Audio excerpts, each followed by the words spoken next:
김종대 의원이 천공이 공관을 미리 둘러봤다 이 주장이 지금 그 스픽스에서도 했고 네네. 그다음에 뉴스공장에 나가서도 음. 주장을 했는데 이 이야기 잠깐만 해보겠습니다. 천공이 그러니까 관절을 낙점하던 시기에 육군 참모총장 공관에 천공이 나타났다. 물론 김종대 전 의원도 들은 얘기예요. 나타났다고 하더라. 그리고 거기만 온 게 아니고요. 그 용산 국방부 청사 헬기장 앞에 있는 육군 참모총장 서울 사무소에도 천공이 다녀갔대요. 육군 참모총장 공관은 지금 거기는 계룡이 있어, 계룡.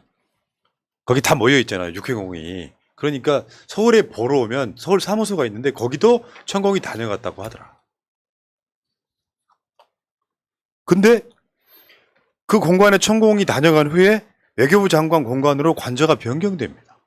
그때 기억들 하시겠지만 빗물이 샌다 뭐 어쩌고저쩌고 하면서 페인트가 벗겨졌다 빗물이 샌다 하면서 외교부 장관 공관으로 관저가 바뀌어요. 그때도 우리가 이상하다고 했지. 왜냐하면 육군 참모총장 공관이 비가 셀 정도로 관리가 되고 있었을까?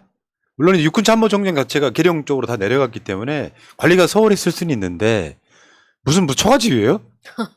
비가 새고 막 그래요. 그러니까 이런 이유를 대서 예산까지 이미 확보했던 상황에서 외교부 장관 공관으로 급 변경하는데 이상하다 했는데 그 단초가 하나 나온 거죠, 이게. 정황이 하나 나온 거예요.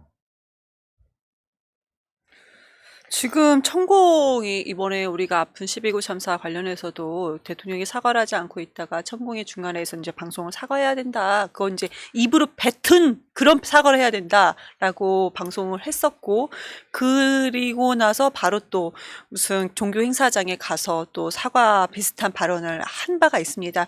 이런 비슷한 사례들, 천공이 먼저 얘기를 하고 대통령이 그거에 대해서 마치 말을 따르는 듯한 그런 느낌들이 많이 있었습니다.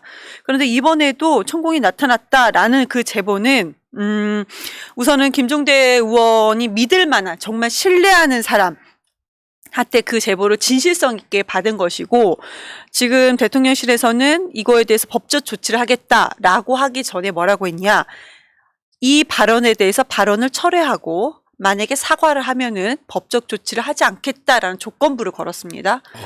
네. 근데 김종대 의원은 제가 또 그 같은 방송을 또 했었거든요.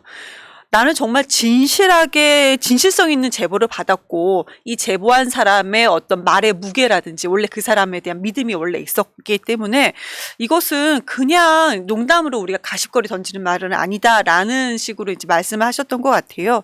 그래서 진실에 기초해서 대응하겠다. 라는 겁니다. 그래서 내가 진실에서 기초해서 그대로 그냥 있는 그대로 얘기를 했기 때문에 사과할 생각 같은 거 없고 발언 철회할 생각은 없다라는 겁니다. 그런데 우선은 대통령실에서도 던지기는 했어요. 법적 조치하겠다. 근데 어떻게 할 것인가는 아직 대통령실에서도 안 나오고 있습니다. 그러니까 김종대 의원이 노무현 대통령 때 청와대에 있었던 국방 관련해서는 거의 최고급 전문가인데 그분이 갖고 있는 인프라가 그런 거죠. 그 공관 관리하는 그 사람만 빼고 나머지 사람들은 다 나가라고 했다. 근데 워낙 엄중한 사안이어서 나중에 보고가 됐다. 굉장히 구체적인 정황들이 있잖아요. 그 천공이 육군참모총장 공관에만 나타난 게 아니라 육군참모총장 서울 사무소에도 나타났다. 그렇죠. 근데 이게 있잖아요. 천공 같은 외모는 쉽게 안 잊혀지고요. 천공이 길거리 지나가면 우리가 한번 뒤 돌아보죠. 저 사람 청학동에서 왔나 이런 정도로. 그러니까 이게 굉장히 저같이 평범한 사람이 마스크 쓰고 안경 쓰고 가면 누군지 모르잖아요. 근데 이제 이경 같은 사람 길거리 지나다니면 연예인인가? 마스크를 써도 보게 되는 거랑 약간 똑같은 효과다. 그거는 좀 너무 매기는 중. 네, 그러니까 아 진짜. 요게 그냥 나온 이야기가 아니라 김종대 의원이 확신에 찬 이야기를 하고 있는 거고 대통령실은 관련해서 세게 지르지는 못하고 겁만 주고 있는 중. 이게 왜 중요한 얘기냐면은 이게 비선 실세의 등장 같은 거죠. 비선 실세의 등장. 그러니까 추정하건대 육군 참모총장 공관이 갔더니 시설이 낡아서라기보다는 위치가 안 좋소. 쉽게 표현하면 명당이 아니요.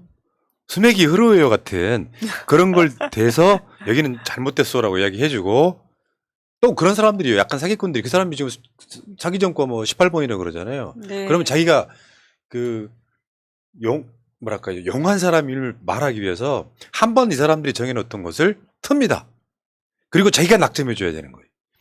그 맥락 속에 들어있는 것 같아요. 여기는 별로인 것 같소 하고 딴 데 한번 봅시다 하면서 이제 장소가 바뀌는. 아니 육군 참모총장 공항에 비가 샌다는 게 말이 되냐고요. 그러니까 이게 진실 공방으로 가게 되면 결국은 그 최순실도 청와대에 출입하던 게 CCTV로 다 확인이 됐지 않습니까? 네. 그럼 여기도 육군 참모총장의 공간인데 거기에 CCTV가 없을 리가 없고 이런 것들을 다 뒤져보면 당연히 팩트가 나올 수밖에 없고 같이 갔던 그 김용현 경호처장 그 사람의 위치 정보 이런 것들도 다 뒤져볼 수 있는 거 아닙니까? 이 상황에서 또 김용현이 같이 갔다고 하니까 경호처가 시행령까지 받고 가면서 군경 지휘권을 바꾸려는 거, 군경 지휘권을 가지려는 거 이것도 이 사람이 실세인가라는 생각이 또 들게 하는 그 대목이기도 그러니까 합니다. 공식 라인이 아닌 사람이 국정에 관여하면 최순실이 되는 거예요. 비선 실세가 되는 거예요. 그런 식으로 윤석열의 행위 하나하나마다 천공이 개입하고 있는 정황들이 있잖아요. 뭐 해라 그러면 윤석열이 하고 이 과정들을 거치는 이런 측면이 있고요. 어쨌든 관저 낙점 천공 개입 주장에 펄쩍 뛰는 대통령실. 난 이게 더 수상해. 버럭 화를 내면 그 사람은 원래 의심하는 거잖아요. 되게 이상해요. 고소고발이 이렇게 잘하는데 첼리스트 가만히 둔 것도 이상하고요. 정말 그게 거짓말을 해야 되는 거잖아요. 천공도 본인이 막 멘토다, 막 뭐 여러 가지 얘기하지 않았습니까? 그러면 그것이 정말 잘못된 것이다면 고소고발할 수 있는데 그건 또 가만히 둡니다. 그럼 뭐 그렇게 잘하는 사람들이 왜 두냐? 근데 김정대 의원은 그냥 고소고발을 한다면 받아들일 수밖에 없다라는 그런 의견. 그래서 우리는 진중하게 예. 이것을 대응하겠다라는 것입니다. 자, 관련 정황들은 있어요. 사진 하나씩 봐봐요. 천공이 김은국 방송에 나와서 김건희 한 말을 전해줍니다. 많은 도움을 받았습니다. 천공 스승을 만나뵐 수 있을까요? 해서 실제로 윤석열이 한 말이에요. 2021년 10월 12일 날 천공 스승 부인과 함께 몇 번 만난 적이 있다. 천공은 윤석열 부인 김건희 소개로 윤석열을 알게 돼 열흘에 한 번쯤은 직접 만난다. 심지어 윤석열 부부 그 조언자라고 하는 멘토라고 하는 천공의 제자들이 대통령 취임식에 참석을 합니다. 이 보도까지 나왔어요. 결국은 천공이 지금 현재 보면 윤석열을 팔고 다니잖아요. 그리고 이 정도 관계면 관전 낙점할 수 있겠다. 정황상 그렇잖아요. 근데 구체적인 증언이 나온 거잖아요. 그러면 대통령실에서 천공이 윤석열을 막 팔고 다녀. 물론 이 이야기. 그러니까 관전 낙점은 천공이 한 말은 아니지만 천공이 뭐 관련해서 윤석열한테 마치 뭐 내가 대통령 만들어 준다라도 이렇게 팔고 다니면은 사실이 아닌 경우에는 천공을 법적 조치하면 되거든요. 맨날 이자들은 법적 조치를 그걸 밖으로 폭로한 사람한테 하고 있어. 실제로요. 그 첼리스트 주장했던 그 사람이 그 말을 전달한 사람, 뭐 남자친구나 이런 사람이 아니라 첼리스트를 법적 조치해야죠. 그렇죠. 거짓말한 거니까요. 네. 허위 사실을 만들어낸 거잖아요. 그것도 40분 넘게. 근데 안 합니다. 그러니까 지금은 근데 좀 저는 또 그래요. 이게 가만히 보면은 무조건 그 사람에 대해서 진실을 예를 들어서 정말로 저는 김종대 의원은 진실을 얘기했다고 생각을 합니다. 그리고 제보했던 분들 진실이에요. 저 사람들이 진실이에요. 그런데 그 진실이 새어나가기 싫어요. 그러면 지금 현재 윤석열 정권에서는 무조건 법적 조치로 입을 막으려고 합니다. 그렇게 강경하게 무조건 대응을 합니다. 그것이 그동안에는 그 사람들이 통했던 것이고 본인들이 할 수 있고 본인들이 제일 잘하는 거 지금 대통령으로서 정치를 할 때도요. 지금 그 화물연대 그 파업 관련해서도 무조건 다 법적으로만 하려고 합니다. 근데 그 법적 기준이 없는 그럼에도 불구하고 마치 법적 기준이 있는 것처럼 해서 그렇게 다 약간 공포 정치를 하려고 하는데 저는 그것이 정말로 본인들이 공포스럽게 한다 생각이 없다라는 것도 분명히 있겠지만 할 줄 아는 것이 그거밖에 없다라는 결론도 같이 생각이 듭니다. 그러니까 뭐 서울대 나오고 검사했다 그러면 여러분들이 보시기엔 머리가 좋아 보인다 아니고요. 네. 창의력이 떨어진 애들이지. 정치는 저는 크리에이티브의 산물이라고 생각해요.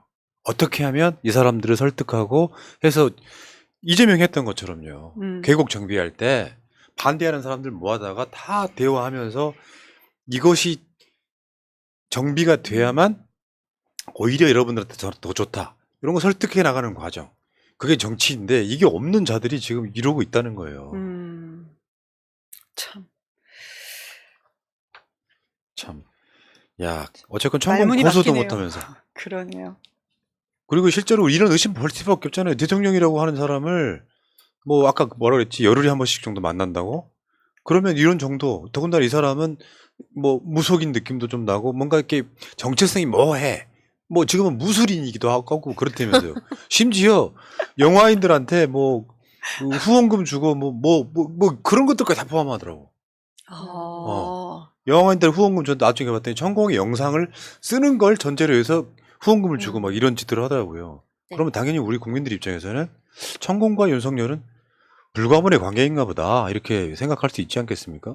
아니 우리나라에 솔직히 다양한 사람들이 있으니까 천공 같은 사람도 있는 거에 대해서 우리가 뭐라고 하는 건 아닙니다. 그런데 그 사람의 말을 정말로 100% 신뢰하고 말도 안 되는 것을 행하고 있고 그것이 그 대상이 누구냐? 대통령이기 때문에 우리가 지금 얘기를 하는 거 아니겠습니까? 그래서 그거에 대해서 잘못됐다. 그런 팩트에 대해서 지적을 하면은요. 이 부분에 대해서 팩트 그대로 받아들이고 대응을 해야 되는데 무조건 입막음, 법적 조치를 하니까 그래서 저희가 얘기를 하는 것입니다. 저는 개인적으로는 총무 같은 사람들 개인적으로 활동하는 게 뭐가 이렇게 잘못이냐. 그건 상관없다. 또 그런 분들을 믿는 그 어떤 또 다른 국민들이 계실 거 아닙니까? 그래서 그런 부분에 대해서는 정말 관심이 없고 그럴 수 있다 생각하는데 그것이 대통령이고 국정 운영의 천공을 말을 절대적으로 따르기 때문에 그래서 저희가 지금 얘기를 하고 있다라는 네. 말씀을 드립니다. 도어 스태핑 중단해야 됩니다. 중단. 그런 거 있잖아요. 노동자는 없애야 됩니다. 노동자 탄압. 물론 뭐 진짜. 그런 결정들을 다 천공 말만 듣고 하겠습니까만 근데 이런 우연이 정도 너무 되면 많죠. 우연이 너무 많잖아요. 비과학적인 게 국정에 개입하고 있다는 것은 굉장히 큰일이라고 봐야 되겠죠. 대통령이 대통령 역할을 하지 않고 그런 뭐 무속인 같은 사람들의 말을 듣고 뭔가를 한다는 것이 21세기 대한민국에 맞느냐고요. 아, 나 윤석열 다음 월드컵에는 보지 않기를. 정말. 자,